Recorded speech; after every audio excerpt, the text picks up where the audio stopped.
Bon, ici, c'est des transformations qui vont se faire sur tous des vecteurs égaux. On a tous des vecteurs égaux ici, ils ont même tous les mêmes composantes.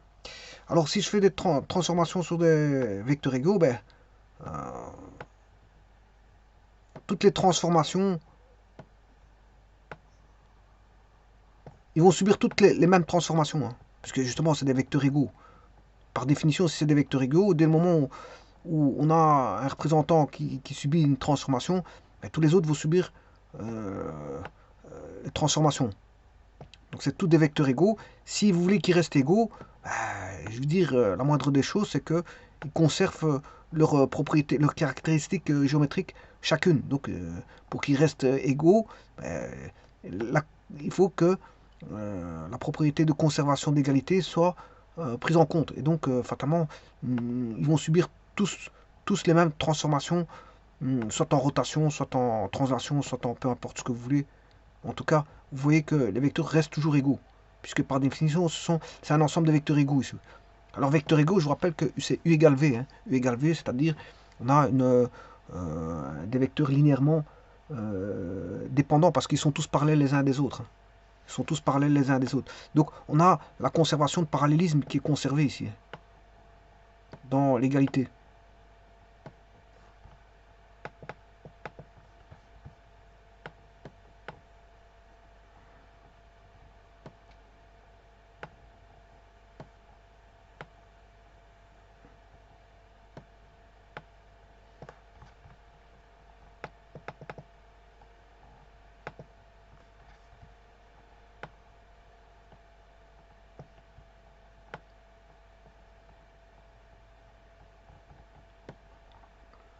C'est un petit peu comme quand on a plusieurs personnes qui font, je veux dire, une danse.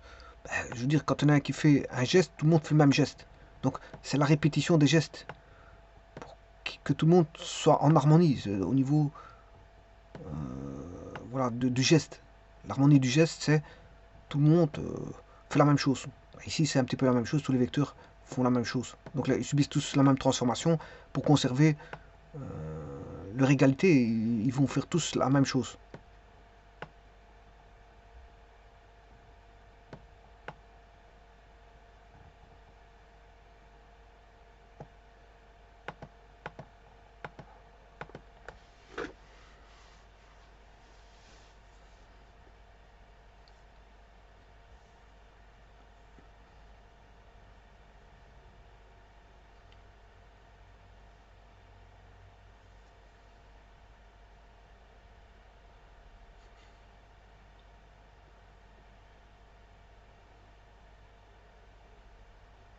Alors, c'est des vecteurs linéairement dépendants. Ils sont tous parallèles les uns par rapport aux autres. L'indépendance linéaire, ça signifie qu'ils sont parallèles, soit parallèles confondus ou parallèles distincts, on s'en fout de ça. Mais en tout cas, ça veut dire que si on a un vecteur U est égal à alpha B, à alpha fois V, le vecteur U est égal à alpha fois le vecteur V. Maintenant, ici, on a une dépendance linéaire stricte, parce que je veux dire, alpha vaut 1 ici. Ils sont tous les mêmes. On a vraiment tout le même, tout le même. En fait, c'est un ensemble de vecteurs identiques. Donc, j'ai pris un ensemble de vecteurs qui sont linéairement dépendants. Donc, j'ai soustrait d'un ensemble, dans l'espace vectoriel, des ensembles qui ont tous les mêmes, comment on appelle ça, les mêmes caractéristiques, c'est-à-dire égales. Ils sont tous égales. Simplement, ce qui les différencie, c'est le point où ils se situent dans le repère. Ils sont tous différents.